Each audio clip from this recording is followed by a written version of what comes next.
To make it to 100 years of age, it often feels that you've just got to win the genetic lottery. But a Danish study found that only about 20% of how long the average person lives is dictated by our genes, whereas the other 80% is dictated by our lifestyle. So while we're still yet to find this magic pill for longevity, evidence suggests there's still a lot that we can do to stay younger, healthier and happier for longer. So I've spent the last few weeks reading pretty much every single thing I can about the science of living longer, and there's only really 3 things that we need to know about when we talk about longevity.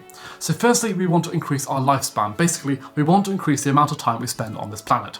Secondly, we want to increase our health span, which means we want to increase the amount of time we are free from ill health. And thirdly, we want to slow down the process of aging. Now, I used to think that these 3 things were largely determined by genetics and other biological factors. But the truth is that our genes only play a very small role in how long and healthy our lives are going to be. And other factors that we can control are far more important. In fact, our daily routines and our habits play a significant role in how long and healthy our lives are going to be. And most differences in how we age are down to the small choices we make on a day-by-day basis. So after doing a ton of research on the science of longevity, I found there are 5 key areas that we need to address if we want to live longer. They are diet, exercise and rest, personality, lifestyle and the preventables. First up, we have diet. Now, most of the research here seems to agree that the things that we eat and drink have the biggest impact on how long our lives are going to be. In particular, we should avoid inflammatory foods and we should stick to an anti-inflammatory diet for the greatest health benefits. So why is inflammation so bad? Basically, inflammation is our body's way of defending and healing itself, which involves an increase in immune cells, white blood cells and cytokines, which coordinate the attack against infections. And while this all sounds really good, long-term inflammation can lead to a bunch of health problems, including cardiovascular disease, diabetes and cancer. Luckily, we can avoid and reduce inflammation in our body by eating the right foods.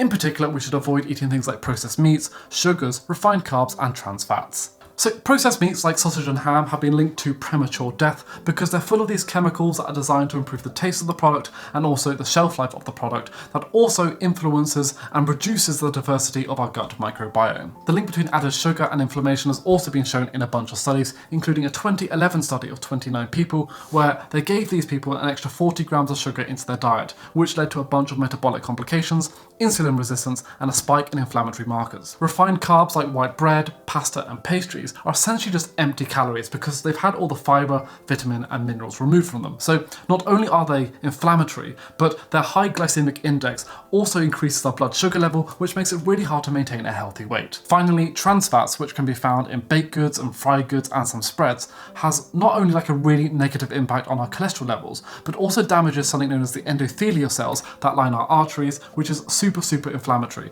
and if left unchecked, can lead to a stroke or a heart attack. But it's not all doom and gloom. There are a bunch of things that we can eat to promote longevity. In particular, this means following a Mediterranean diet, which involves eating things like fruits and vegetables and fish, nuts and beans. Research suggests that the reason why following the Mediterranean diet is so good is because it includes a bunch of antioxidants, and we need these antioxidants in our body to get rid of the excess free radicals, which are the chemicals that damage our cells and cause inflammation. But this is only what the science says, and most of us aren't going to be that happy following a diet where we've completely eradicated all pasta, all sugar, all chocolate and things like that from our diet. So my suggestion and the best way to start is to make something known as a micro switch. In other words, we want to make small dietary changes that don't drastically change what we're eating already. For example, we can use artificial sugar rather than actual sugar, we can add a small side of vegetables to our favourite meal, or we could just replace white carbs with brown carbs. That way we can continue to enjoy what we're eating while also enjoying the anti-inflammatory health benefits of eating healthily. Next we have exercise and rest. So whether we're trying to keep our heart and mind healthy or reduce the risk of disease, exercise and rest is probably a good place to start. And there's also a pretty good amount of research that shows it can help us to slow down the process of aging on a cellular level, helping us to live longer. When it comes to exercise, less than 30 minutes of exercise a day can increase our lifespan by 3 years and also reduce the risk of premature death by 28%. And one of the reasons for this is that the increased blood flow we get from exercise also increases the amount of oxygen that's delivered around our body, which prevents high cholesterol levels and other heart-related issues. But recent studies have also shown that more frequent exercise also leads to healthier telomeres. Basically, a telomere prevents the fraying and breaking down of our DNA, which is a huge deal as we get older because telomere decay is responsible for cellular aging. So by exercising more, we can keep our telomeres healthier and we can also increase our lifespan too. While high intensity exercise does seem to be the best form of exercise to ensure healthy telomeres, it doesn't really matter as long as we're doing something. And when we're not exercising, it's also really important that we don't spend too much of that time sitting down. In fact, a slightly alarming 2011 study found that for every 22 minutes we spend sat down, we lose 1 hour of our life after the age of 25. In fact, it's apparently as bad as smoking. And the reason for this is that when we're sat down, our metabolism slows, we burn less calories, and also our blood sugar levels increase, which leads to things like obesity and other health-related issues. When it comes to rest, the most important thing we can do is improve the quality of our sleep. Now, I have a video somewhere over here or over here that you can check out, which is all about improving your sleep. But in short, the most important takeaway is that lack of sleep or poor quality sleep can lead to a bunch of health issues like inflammation, heart disease, and obesity and things like that. And in fact, if you just sleep just a couple hours less than the recommended 7 or 8 hours of sleep per night, that can increase your risk of premature death by 12%. On the flip side, spending too much time in bed can be a bit of an issue too. Like, it may be a sign of an underlying health issue or depression. So when it comes to rest, the best thing to do is to find a middle ground. Now, our diet and our exercise and our rest are all really vital factors when it comes to improving how long and healthy our lives are going to be. But it's certainly not everything. In fact, how we spend our time and how we enjoy our life are also really key factors. So how should we be spending our time? Well, this is a question that the Longevity Project, an 80-year-old research project on living longer, explored. And they basically found that strong social connection was a super important factor on aging well and preventing ill health. The research shows that we can live about 50% longer by making lots of friends, and we can also minimize our risk of heart disease and stroke by avoiding loneliness. And this finding is backed by data by this guy called Dan Buettner, who studied people from these areas of the world where people seem to reach age 100 at a rate 10 times greater than anywhere else in the world. And in these so-called blue zones, I believe he called them. And he found that the reason why these people lived for so long was because 1, they put their families first, and 2, they prioritized social relationships that promoted healthy behavior. Beyond social connections, other positive lifestyle choices we can make include enjoying the sun and practicing meditation. So when it comes to enjoying the sun, just 15 minutes a day is enough to give us a bunch of health benefits, including better mental health and also a reduced risk of disease. In fact, one study of over 2,000 people found a strong link between vitamin D, which is what we get from the sun, and also a slowing in the process of aging itself. With meditation, there's also some evidence to suggest that quieting the mind can also help us to live longer.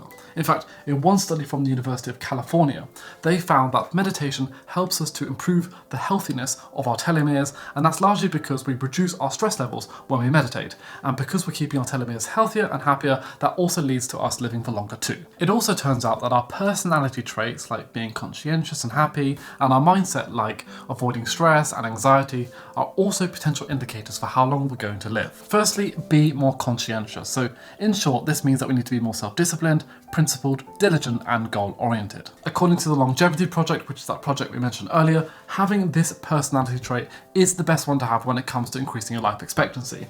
And in another study of 1,500 boys and girls who got tracked into old age, they found a very strong positive correlation between conscientiousness and life expectancy. In fact, those individuals that were conscientious lived 11% longer than those who were not. Now, it's not entirely clear why being conscientious leads to a longer life expectancy, but one theory is that being conscientious or having this personality trait is linked to lower levels of the immune system related biomarker interleukin-6. Now, there's not really much point us going into too much detail around this, but effectively it reduces inflammation and reduces the chances of other health related issues. Secondly, take steps to create a happy life. Now, in one 2008 review of 35 different studies, they found that people who are happier tend to live 18% longer than those who are less happy. Again, it's kind of difficult to say why this is the case, but scientists broadly believe that when we're happier, we're less stressed and therefore have less of the negative health consequences associated with high stress. So things like weakened immune system, high blood pressure, and also having a greater risk of a heart attack. In fact, the National Institute of Health and Welfare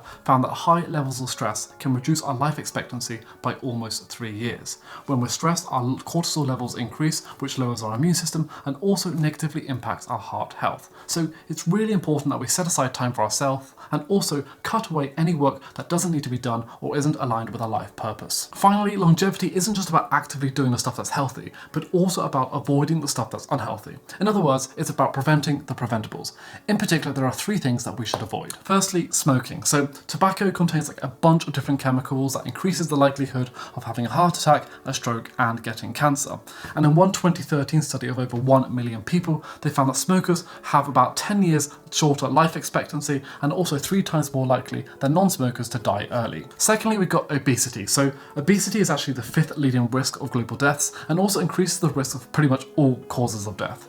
But one way that we can combat this is to eat until we're only 80% full. And this is a Japanese practice known as hara hachi bu, which I probably completely botched, but you get the point. And another thing that we can practice is something known as intermittent fasting, which is where we only eat for a few short hours every single day, which helps us to minimize the number of calories that we're consuming, something that studies have consistently shown to improve our lifespan. Finally, we've got alcohol. Now, while there are some studies that show that actually drinking a small amount of alcohol can be quite good for us, excessive drinking is going to lead to an increased likelihood of a premature death. In the UK, the recommendation is to drink around 14 units of alcohol per week, which works out at around 6 pints of beer or 7 glasses of wine. But it is really important you spread out the consumption of that alcohol throughout the week, because if you binge drink that all in one go, that is going to negatively impact your life. So yeah, if you're going to drink in moderation. The truth is, I've only really touched the surface when it comes to the science of longevity. So if you want me to create a super in-depth video on any or all of this stuff, then please do leave a comment in the comment section below. Otherwise, thank you for watching and I shall see you soon. Goodbye.